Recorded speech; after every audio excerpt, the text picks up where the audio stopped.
My name is Amy. I'm standing in a hospital room, looking down at my sister, Lily, who's pale and frail, her eyes pleading with me. The air is thick with tension, and the weight of the decision I'm about to make presses down on me. It all started years ago.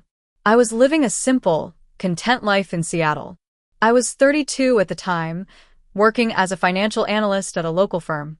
I had married Ryan, a kind-hearted engineer. We lived in a cozy apartment in the city, and our mornings were filled with shared coffee and conversation. My younger sister, Lily, was 28.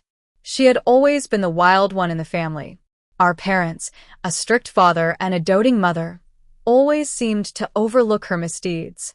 Lily had moved to Los Angeles to pursue an acting career, but it didn't pan out. One day, she called me, her voice full of despair. "I have nowhere else to go," she sobbed. I couldn't turn my back on her, so I invited her to stay with us. Ryan worked at a large tech company as a project manager.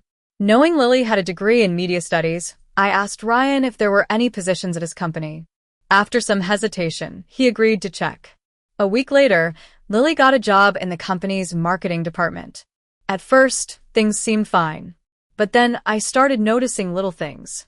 Ryan and Lily would have private conversations, and whenever I walked in, they'd stop and share a look. One day, I came home early from work. I heard laughter from our bedroom. When I opened the door, I saw them sitting close together, looking guilty. Ryan said they were just working on a project, but I knew something was off. Over time, the signs became more obvious.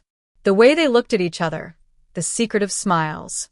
I started coming home earlier, hoping to catch them in the act.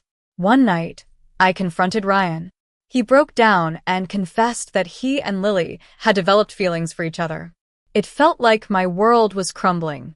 I left that night, driving through the rain, my heart breaking. I filed for divorce and cut off all contact with Lily and my parents. My parents, instead of standing by me, sided with Lily, saying she needed love too. I was devastated. I moved to Portland, a place I'd always wanted to visit. I started over, taking small jobs and going to therapy. It was a long and painful process, but I slowly began to heal. I met Jake, a local coffee shop owner, at a community event. He was kind, understanding, and never asked about my past. We started dating, and 2 years later, we got married. Now, we have 2 beautiful daughters, Ava and Mia. Life is good, and I've finally found the peace I've been searching for. But then, out of the blue, I received an email from my mother. Lily was in end-stage kidney failure and needed a transplant. The doctors said I was the most likely match. I was torn. On one hand, I had every reason to hate her. On the other hand, she was my sister. I decided to get tested, and, to my shock, I was a perfect match. I flew to Los Angeles alone. When I saw Lily in the hospital, she looked so weak. But I couldn't forget what she had done. I told her that I wouldn't donate my kidney. I couldn't forgive her for what she'd done to me, to our family. My mother was furious, but I stood my ground. I left the hospital that day, knowing I had made the right decision.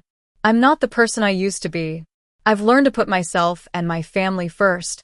I've reclaimed my self-worth, and I'm not going to let the past define me. As I look back on everything, I know that every choice has consequences.